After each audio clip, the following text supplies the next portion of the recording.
संगम नगरी प्रयागराज में 13 जनवरी से महाकुंभ की शुरुआत हो रही है। इस बार के महाकुंभ में देश दुनिया से तकरीबन 40 करोड़ श्रद्धालुओं के आने की उम्मीद है। आस्था के इस मेले में अगर कोई आपदा की स्थिति आती है तो उसका मैनेजमेंट कैसे किया जाएगा, इसे लेकर लगातार कवायद की जा रही है। उत्तर प्रदेश राज्य आपदा प्रबंधन प्राधिकरण ने इस बारे में आज एक वर्कशॉप भी की है। इस वर्कशॉप में खासतौर पर प्राधिकरण के वाइस चेयरमैन योगेंद्र डिमरी साहब, जो कि लेफ्टिनेंट जनरल रहे हैं, वो शामिल थे। डिमरी साहब हमारे साथ हैं, उनसे बात करते हैं। सर, किस तरह से आपने टिप्स दिए हैं? यहाँ पर कई डिपार्टमेंट्स के लोग थे जो उनको ओके। आपदा प्रबंधन की साइड से ऐसी काफ़ी सारी हमारी मीटिंग और कॉन्फ्रेंस चली हैं। आज के दिन जो हमारा फोकस था वो था हमारे ऑन ग्राउंड ऑफिशियल्स से, जो आपदा के दृष्टिकोण से ज़मीन पर हर एक सिचुएशन से जुड़े हुए हैं। चाहे वो भीड़ प्रबंधन हो तो उसमें हमारे जितने पुलिस के प्रभारी अधिकारी हैं, अगर ड्राउनिंग को लेकर चलते हैं, चाहे वो पॉन्टून से गिरने से हो, चाहे वो रिवर बैंक लाइन पे हो, चाहे किश्ती के पलटने से हो, उसके लिए हमारे यहाँ पर जितने गोताखोर या उसके अलावा एसडीआरएफ, एनडीआरएफ, पीएसी फ्लड, इनके जितने भी संसाधन, मानव संसाधन यहाँ पर मौजूद हैं, या फिर फायर साइड से हो तो उसमें हमारा अग्निशमन विभाग या आपातकालीन सेवा विभाग किस तरह से प्रतिक्रिया देगा, इसके लिए या आप महामारी या हाइजीन सैनिटेशन को ले लीजिए, उसमें हमारे जितने डॉक्टर्स यहाँ पर शामिल हो रहे हैं उन्होंने किस तरीके से प्रतिक्रिया देनी है, उसी के बारे में आज की चर्चा की गई थी। और आपदा प्रबंधन साइड से हमारा मुख्य उद्देश्य ये है कि हम इन सब लोगों को तैयार करके पूरी तैयारी में लाएं 13 तारीख से पहले। इंडिविजुअल ट्रेनिंग आप यहाँ पे देख रहे हो, सर, प्रशिक्षण चल पिन रहा है। पॉइंट्स क्या रहे जो आपने उनको, जो लोग थे फील्ड ऑफिसर्स, उनको आपने क्या टिप्स दिए मेन? ओके, अगर आप बिल्कुल ग्राउंड के बिंदु चाहते हैं तो मैंने सबसे पहले उनको बताया कि देखिए, सबसे पहले आपको मालूम होना चाहिए आपकी जिम्मेवारी क्या है, आप तैनात कहाँ हैं और आपकी जिम्मेवारी क्या है।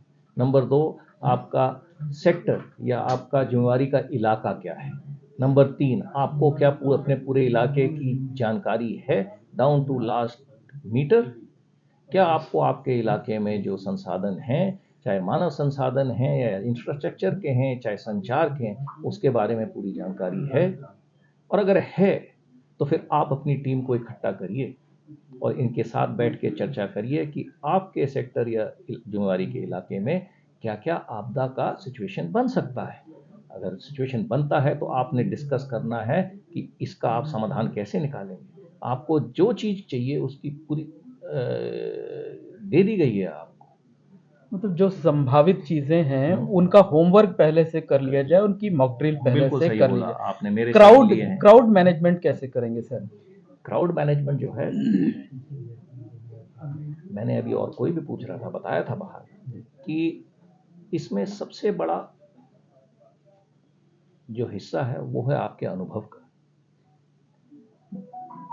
उत्तर प्रदेश पुलिस का जो इस मामले में अनुभव रहा है, मेरे ख्याल से पूरे प्रदेश में ही नहीं, पूरे देश भर में और विश्व भर में उससे ज़्यादा अनुभव और किसी का नहीं है। खास तौर पर इस स्केल पर, इस साइज के जो मेले होते हैं उनको किस तरह प्रबंधन किया जाता है, और उनके पास सारे संसाधन हैं, तैयारी उन्होंने पूरी की है। हर एक जो 7 मुख्य रास्ते हैं प्रयागराज को आते हुए, सबका उन्होंने संज्ञान लिया है।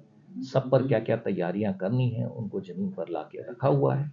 बस अब मानव संसाधन यहाँ पर पहुँच रहे हैं और इन सब को लेकर किस तरह उस तैयारी को, या कोई भी सिचुएशन उत्पन्न होती है उसको किस तरह उस पर प्रतिक्रिया देनी है, उसका प्रशिक्षण देना, उसमें हम अंदर आते हैं। वो हम आज यहाँ पर कोऑर्डिनेट कर रहे हैं। अच्छा, एक लास्ट क्वेश्चन ये है कि अब तकनीक जो है वो बहुत एडवांस हो गई है। तकनीक का कैसे यूज़ करेंगे आप लोग क्राउड मैनेजमेंट में, किसी इमरजेंसी में, इस मेले में? तो तकनीक से हमको बहुत ही मदद मिलती है। उदाहरण के तौर पे हमारे पूरे शहर में और मेला क्षेत्र में 2500 से ज़्यादा डिजिटल कैमरे लगे हुए हैं। ये कैमरे हमारे सीधे कंट्रोल रूम में हमको फीड दे रहे हैं और हमारे लड़के यहाँ बैठकर देख रहे हैं कि किस जगह पर कितनी भीड़ है। देखने से हम जो नीचे जो हमारा प्रभारी अधिकारी है शायद उतनी दूर ना देख पाए, वो हम कैमरे से देखकर उसको बता रहे हैं कि देखिए आपके यहाँ इस समय ये स्थिति है, चले चलिए, या ऐसी स्थिति उत्पन्न हो रही है तो अपना भीड़ को डाइवर्ट करिए। तो बहुत ही ज़्यादा सहायता और सहयोग मिलता है हमको मॉडर्न तकनीकी से। डिजिटल कैमरे ही नहीं, एआई के तौर से हम अनुमान लगाते हैं कि इस समय कितना ट्रैफिक है या कितने लोग यहाँ पर हैं। इसी तकनीक की वजह से हमारे जो संचार के साधन हैं वो आपस एआई का भी इस्तेमाल होगा। मैंने एआई के लिए ही बताया। आप अनुमान किस तरह लगाएंगे? एआई से अनुमान लगाएंगे। ठीक। तो धन्यवाद। ये हैं डिमरी साहब जिन्होंने ये बताया है कि इस बार के महाकुंभ में जो आपदा मैनेजमेंट है उसको लेकर पहले ही होमवर्क कर लिया गया है। जो जो विभाग इसके कोऑर्डिनेशन में लगे हुए हैं उन्हें इस बात की जानकारी दे दी है कि जो भी संभावित घटनाएं दुर्घटनाएं हो सकती है उनका होमवर्क पहले कर लिया जाए, मॉक ड्रिल कर ली जाए, और कभी कोई आपदा की स्थिति आती है तो उससे कैसे निपटना है उसकी तैयारी पहले ही पूरी कर ली जाए।